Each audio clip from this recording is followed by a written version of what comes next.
Amaril.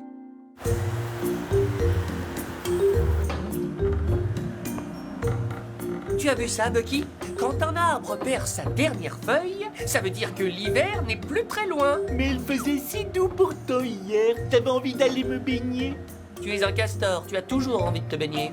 Oh, c'est pour ça. Tu peux me croire, Bucky? L'hiver approche. Merci de m'avoir aidé à protéger ces rosiers lilas. Ça devrait les garder bien au chaud pendant l'hiver. Oh, il commence déjà à faire froid. Heureusement, j'ai tout prévu avec ma tenue d'hiver. Pas le temps de parler couture. Vous n'auriez pas vu Amaril? On avait prévu de nettoyer des feuilles ensemble, mais elle n'est pas venue. Je me fais du souci. Elle n'a pas dû se réveiller, c'est tout. Allons la sortir du lit. Et si Amaril était allée chercher du miel à la ruche, et là, elle aurait eu un accident qui aurait provoqué une inondation de miel où elle serait engluée? Ça ne risque pas d'arriver. Amaril, t'es là? Oui, dans la cuisine. Tu vois, Circé, elle va bien. Waouh!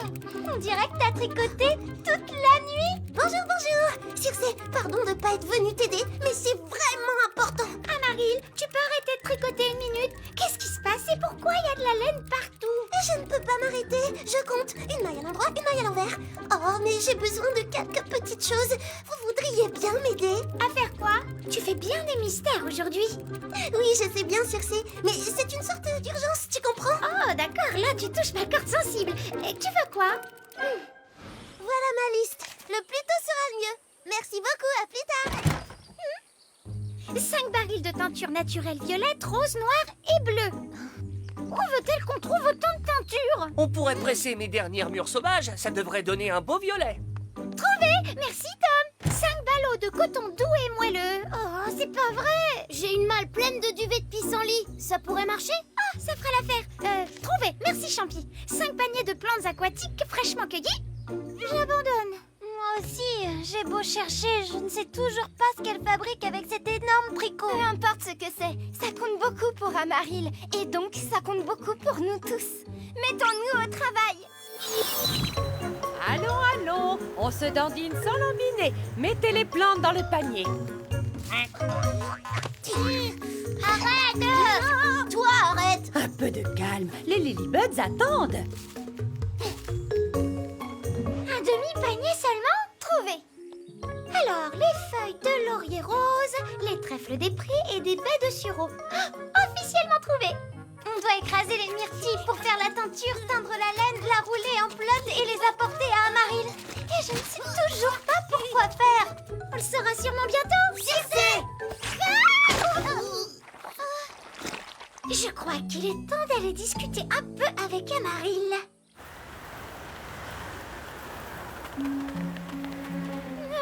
Un mystérieux bidule!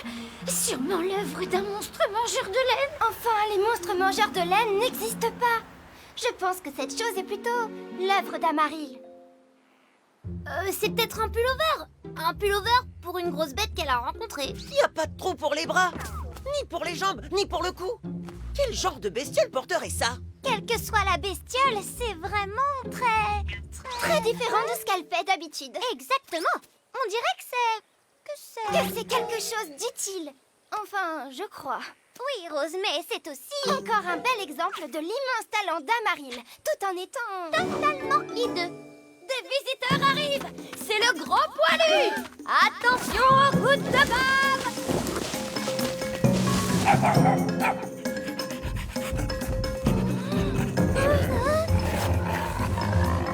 Oh non!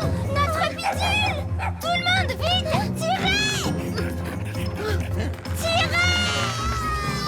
Viens, mon chien! Viens là, mon chien! Fin de l'alerte! Coucou tout le monde! Alors, comment vous trouvez ma dernière création? Franchement, Amaril, on ne sait pas trop quoi en penser. Peut-être que tu pourrais nous en dire plus? C'est pas passé loin. Il y avait quelque chose de mal camouflé. Le gros poilu aurait pu... C'est quoi ça? Mon tricot ne mord pas. Est-ce qu'on en est sûr? Ce que veut dire Circe, c'est que d'habitude, tu tricotes toujours des choses pleines de style et de créativité et d'originalité, pas des gros bidules bizarres. Un bidule? Oh non!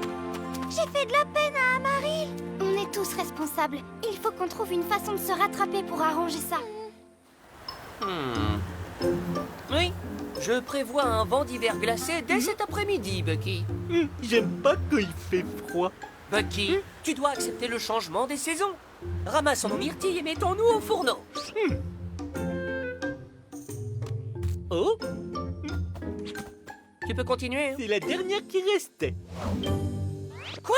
Non, c'est trop tôt. Mais tu as dit qu'il fallait accepter le changement des saisons. Tom, on a besoin que tu prépares le pain aux myrtilles préféré d'Amaril. Tout de suite. C'est pour une urgence.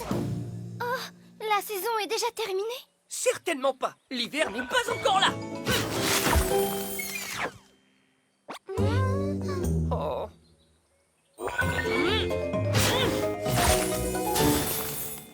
Ah!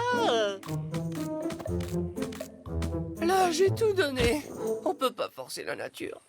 Le pain aux myrtilles de Tom sent délicieusement bon. Amaril va vite se sentir mieux avec ça. Attendez, il y a un mot. Mes chers amis, merci d'avoir été sincères au sujet de mon tricot. Je suis partie faire une promenade. Gros bisous, Amaril. PS, et aussi, merci pour le petit encas. Laissez-le, je le mangerai plus tard. Comment elle a su qu'on passerait avec un encas? Bizarre. Elle savait qu'on allait être très embêtés. Parce qu'elle le serait elle aussi si elle blessait l'un d'entre nous. Oh, je me sens encore plus mal après ce que tu viens de dire. Vous avez froid aussi ou c'est moi? Vous savez, il est peut-être moche ce bidule, mais il a l'air super chaud. Les Lilybugs, le gros poilu est de retour. Cachez-vous!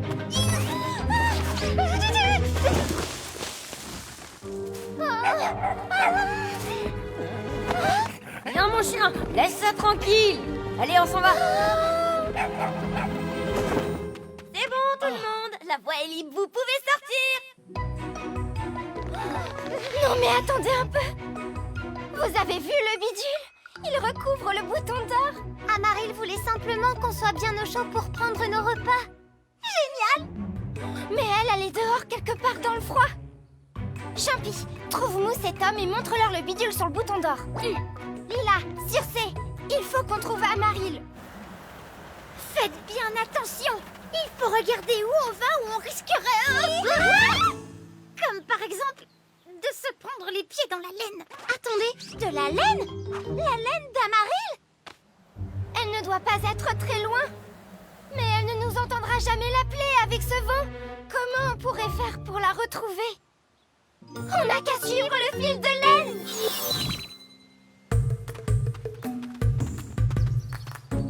Ah, faites attention aux épines. Aïe, aïe, trop tard.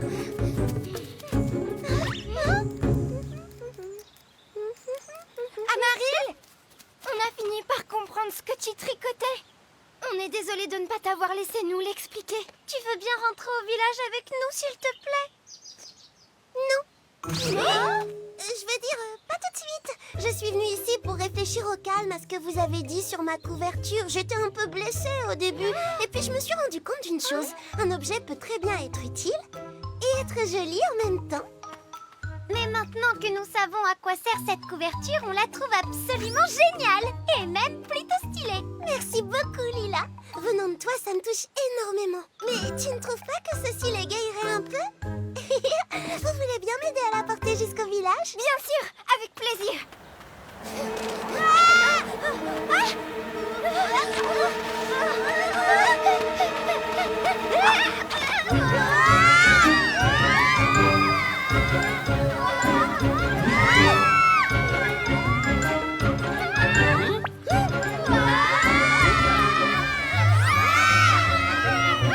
J'arrive plus à la tenir, je vais lâcher.